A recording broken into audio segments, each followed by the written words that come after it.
नई साल की नई सब्जियां। उत्तर प्रदेश के एक छोटे से गांव हरिपुर में किसान रामस्वरूप अपनी पत्नी कमला, बड़े बेटे मोहन, बहू सुनीता और छोटे बेटे रोहित के साथ रहते थे। उनका परिवार मेहनती था, लेकिन पिछले 2 वर्षों से खेती में लगातार नुकसान हो रहा था। कभी बारिश समय पर नहीं होती तो कभी ओलावृष्टि सारी फसल बर्बाद कर देती। गांव के अधिकतर किसान केवल गेहूं और धान की खेती करते थे। रामस्वरूप भी वर्षों से यही करते आ रहे थे, लेकिन अब लागत बढ़ती जा रही थी और आमदनी घटती जा रही थी।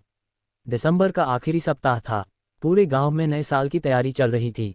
बच्चे रंग बिरंगी पतंगे खरीद रहे थे, महिलाएं घरों की सफाई कर रही थीं और किसान अगले मौसम की योजना बना रहे थे।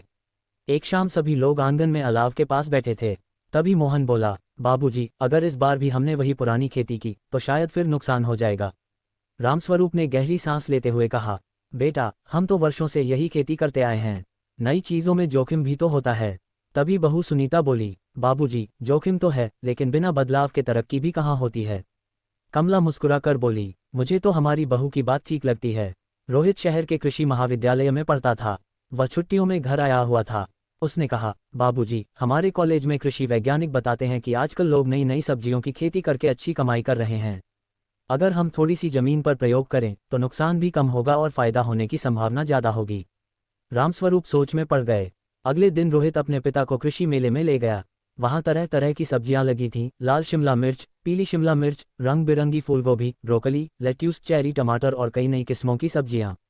रामस्वरूप ने हैरानी से पूछा, क्या लोग सच में ये सब खरीदते हैं? कृषि अधिकारी मुस्कुराकर बोले, आजकल शहरों में इनकी बहुत मांग है। अगर अच्छी खेती की जाए तो साधारण फसलों से कई गुना अधिक आमदनी हो सकती है। उन्होंने किसानों को आधुनिक सिंचाई, जैविक खाद और पौधों की देखभाल के बारे में भी जानकारी दी। वापस लौटते समय रामस्वरूप पूरे रास्ते चुप रहे। रात को उन्होंने परिवार को बुलाया। ठीक है, उन्होंने कहा, नए साल से हम अपनी 1 बीघा जमीन पर नई सब्जियों की खेती करेंगे। पूरा परिवार खुशी से झूम उठा। 1 जनवरी की सुबह गांव में नए साल का सूरज निकला। मंदिरों में घंटियां बज रही थीं। लोग एक दूसरे को नए साल की शुभकामनाएं दे रहे थे। रामस्वरूप ने खेत की मिट्टी हाथ में लेकर कहा, हे धरती माँ, इस बार हमारा साथ देना। परिवार के सभी सदस्य खेत में जुट गए। मोहन ट्रैक्टर से खेत तैयार करने लगा। सुनीता गोबर की सड़ी हुई खाद डाल रही थी। कमला मजदूरों के लिए गर्म चाय बना रही थीं। रोहित मोबाइल पर कृषि विभाग की सलाह देखकर काम करा रहा था।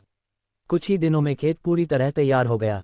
उन्होंने आधे खेत में ब्रोकली, कुछ हिस्से में लाल और पीली शिमला मिर्च, एक कोने में चेरी टमाटर और बाकी हिस्से में रंगीन पत्तेदार सब्जियां लगाने का फैसला किया।